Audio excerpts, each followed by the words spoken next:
കൂടുതൽ വാർത്തകളും വീഡിയോകളും കാണാൻ ഈ ചാനൽ സബ്സ്ക്രൈബ് ചെയ്യുക. കൂടെ ബെൽ ബട്ടൺ അമർത്തുക. ഏഷ്യ ലൈവ് ടിവിയിലെ ഫെങ്ഷു പ്രോഗ്രാമിലേക്ക് ഏവർക്കും സ്വാഗതം. വാസ്തുദോഷം ഉണ്ട് എന്ന് പറയുന്നു. അപ്പോൾ നമുക്കത് എങ്ങനെ മനസ്സിലാവും? അപ്പോൾ നമുക്ക് ഒരു വ്യക്തി പറയുന്നത് എനിക്ക് തെക്ക് പടിഞ്ഞാറ് ഭാഗത്ത് നമുക്ക് ഇന്നതുപോലെ ഒരു കാര്യം വന്നു കഴിഞ്ഞാൽ അത് നമ്മൾ ഇന്ന രീതിയിൽ ബാധിക്കുമെന്ന് പറയുന്നു. അപ്പം അതുകൊണ്ട് അല്ലല്ലോ, ഇപ്പം നമ്മൾ അങ്ങനെ ഒരു ഉണ്ട് ഇല്ല എന്നുള്ളതനുസരിച്ചിട്ടല്ല. അപ്പം നമുക്ക് തെക്ക് പടിഞ്ഞാറ് ഭാഗത്ത് നമുക്കിപ്പോൾ ഒരു ടോയ്ലറ്റ് നിൽക്കുന്നുണ്ട്. ടോയ്ലറ്റ് നിൽക്കുന്നു കഴിഞ്ഞാൽ നമുക്ക് അവിടെ ഭാര്യ ഭർത്താവ് തങ്ങളുടെ അഭിപ്രായ വ്യത്യാസങ്ങൾ, ആരോഗ്യ സംബന്ധമായിട്ടുള്ള പ്രശ്നങ്ങളൊക്കെ ഉണ്ടാവുമെന്ന് പറയുന്നുണ്ട്. അപ്പം നമുക്ക് അത് ഒരു പ്രോഗ്രാം കണ്ടിട്ട് നമ്മൾ മനസ്സിലാക്കുന്നതാണ്. അതല്ലാതെ നമ്മൾ ഒരു വീട്ടിൽ താമസിക്കുന്നു. ഒരു വീട്ടിൽ താമസിച്ചിട്ട് ഇപ്പോൾ 5 വർഷമായി അല്ലെങ്കിൽ 10 വർഷമായി നമ്മൾ ആ വീട്ടിൽ എങ്ങനെയാണോ കയറി താമസിച്ചത്, ചിലപ്പോൾ ഇപ്പോൾ ഒരു വീട് വെച്ച് പണി കംപ്ലീറ്റ് ആകാതെ ആ വീട്ടിലേക്ക് കയറും. അപ്പോൾ പലരും കൺസൾട്ടിങ്ങിനെല്ലാം എടുത്തു, സാറേ ഞാനിപ്പോൾ 2010 വെച്ച വീടാണ്. 10 വെച്ചപ്പോഴത്തേക്കെന്ന് പറഞ്ഞാൽ എൻ്റെ കയ്യിൽ പൈസ തീർന്നിട്ട് ഞാൻ പണി സ്റ്റോപ്പ് ചെയ്ത് വെച്ചിട്ട് ഞാൻ എങ്ങനെയെങ്കിലും പാല് കാച്ചി വീട്ടിൽ താമസമാക്കി. അതിനുശേഷം ഒരു പണിയും എന്നെ കൊണ്ട് ചെയ്യാൻ സാധിച്ചിട്ടില്ല. ഇപ്പം ഞാൻ അടുത്ത സമയത്ത് തൃശ്ശൂർ ഒരു കൺസൾട്ടിങ്ങിന് പോയപ്പോഴത്തേക്ക് അവിടുത്തെ ലേഡി എൻ്റെ അടുത്ത് പറഞ്ഞതാണ്, സാറേ ഞാൻ ഇന്ന വർഷത്തിൽ പണി കഴിപ്പിച്ചിട്ട് ഞാൻ ഇന്നത്തോട്ട് താമസമാക്കിയതിന് ശേഷം ഒരു പണി പോലും എനിക്ക് പിന്നെ ചെയ്യാൻ സാധിച്ചിട്ടില്ല. മാത്രവുമല്ല നമുക്ക് യാതൊരു വിധത്തിലുള്ള പ്രോഗ്രസ്സും ഇവിടെ ഇല്ല, വന്നിട്ടില്ല.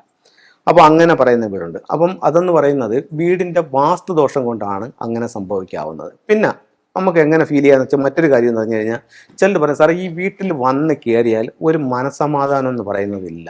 പക്ഷെ പുറത്ത് പോകുമ്പോൾ ഞാനും ഭർത്താവായിട്ട് ഭയങ്കര സ്നേഹവും കാര്യവും എല്ലാം ആണ്. പക്ഷെ വീട്ടിലേക്ക് വന്നു കഴിഞ്ഞാൽ നമ്മളെപ്പോഴും വഴക്കാം. അപ്പോൾ പലർക്കും പല രീതിയിലാണ് ഇങ്ങനെയുള്ള കാര്യങ്ങൾ ഫീൽ ചെയ്യുന്നത്. അപ്പോൾ അവർ ചിലർക്കെന്ന് പറയും, സാർ ഇതിനകത്ത് വന്നതിന് ശേഷം എത്ര കോടി രൂപ വന്നാലും ആ വരുന്ന പൈസയ്ക്ക് അപ്പോഴത്തന്നെ മറ്റൊരു ചെലവും വന്നിരിക്കും.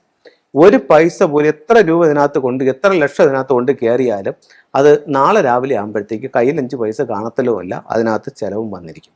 അപ്പം ഇങ്ങനെയാണ് നമുക്ക് എന്തെങ്കിലും ദോഷങ്ങളുണ്ടോ എന്നുള്ളത് നമുക്ക് ഫീൽ ചെയ്യുന്നത്. ചിലർ പറയും ഇതിനകത്ത് വന്നിട്ട് അസുഖം ഒഴിഞ്ഞൊരു നേരമില്ല.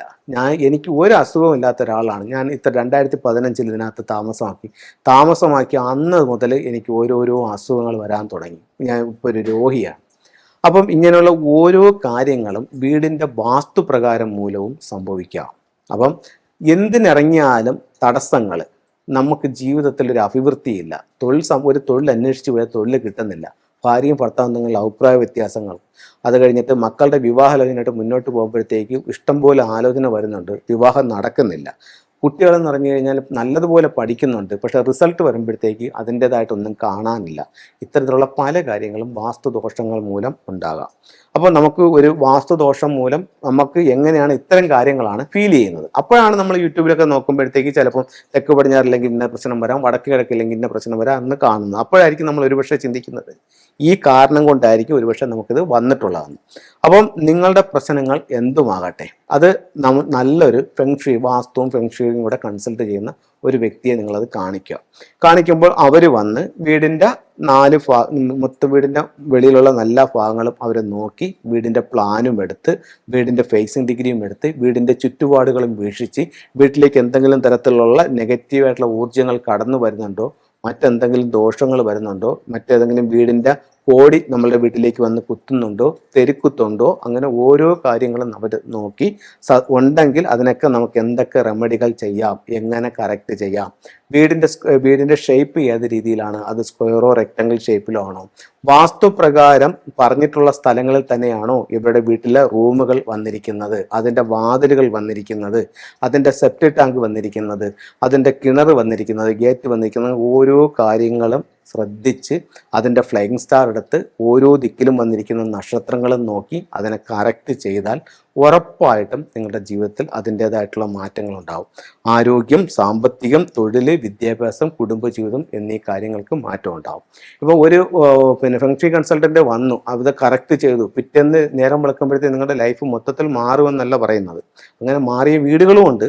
പക്ഷെ എന്ന് പറഞ്ഞു കഴിഞ്ഞാൽ നമ്മൾ ഒരു വാട്ടർ ടാങ്കിലേക്ക് വെള്ളം വീഴുന്നു, അത് കുറേശ്ശെ വീണ് ടാങ്ക് നിറയുന്നത് പോലെ നമ്മുടെ സൗഭാഗ്യങ്ങളും നമ്മുടെ സമ്പത്തും അതുപോലെ വർദ്ധിച്ച് വരും. അപ്പോഴത്തേക്കും നമുക്ക് ഓരോ ദിവസവും അഭിവൃദ്ധിയിലേക്ക് നമ്മളെ കൊണ്ടുവന്ന് പോകും. നമ്മളെ ദോഷങ്ങളെ പരമാവധി കുറയ്ക്കുകയും സൗഭാഗ്യങ്ങളെ പരമാവധി വർദ്ധിപ്പിക്കുകയുമാണ് ഫെങ്ഷുയിലൂടെ നമുക്ക് ചെയ്യാനായിട്ട് സാധിക്കുന്നത്. അപ്പം നമ്മുടെ വാസ്തുദോഷങ്ങൾ എന്തുമാകട്ടെ അത് നല്ലൊരു ഫെങ്ഷു കൺസൾട്ടനെ കാണിച്ച് അവരുടെ നിർദ്ദേശപ്രകാരം കാര്യങ്ങൾ ചെയ്യുകയാണെന്നുണ്ടെങ്കിൽ ജീവിതത്തിൽ മാറ്റങ്ങളുണ്ടാകും. ചിലർ വിചാരിക്കും, ഇതെൻ്റെ ജാതക ദോഷം കൊണ്ടാണ്, അല്ലെങ്കിൽ ഇതെൻ്റെ കർമ്മയാണ്, ഞാനിത് അനുഭവിച്ച് തീർക്കേണ്ടതാണ്, അല്ലെങ്കിൽ എൻ്റെ വിധിയാണിത് എന്നും പറഞ്ഞ് അവർ അതിനെ പഴിച്ചുകൊണ്ട് ഇതെല്ലാം അനുഭവിച്ച് തീർക്കുന്ന ഒത്തിരി ആൾക്കാരുണ്ട്. അങ്ങനെയല്ല.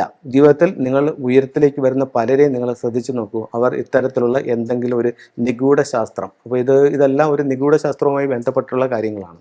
അപ്പോൾ വാസ്തുപ്രകാരമാണെന്നുണ്ടെങ്കിലും ഫെങ്ഷു പ്രകാരമാണെന്നുണ്ടെങ്കിലും ഇത് നമുക്ക് മനസ്സിലാക്കി അതിനെ ഒന്ന് കറക്റ്റ് ചെയ്യുകയാണെങ്കിൽ ഉറപ്പായിട്ടും നമുക്ക് അതിൻ്റെ മാറ്റങ്ങളുണ്ടാകും.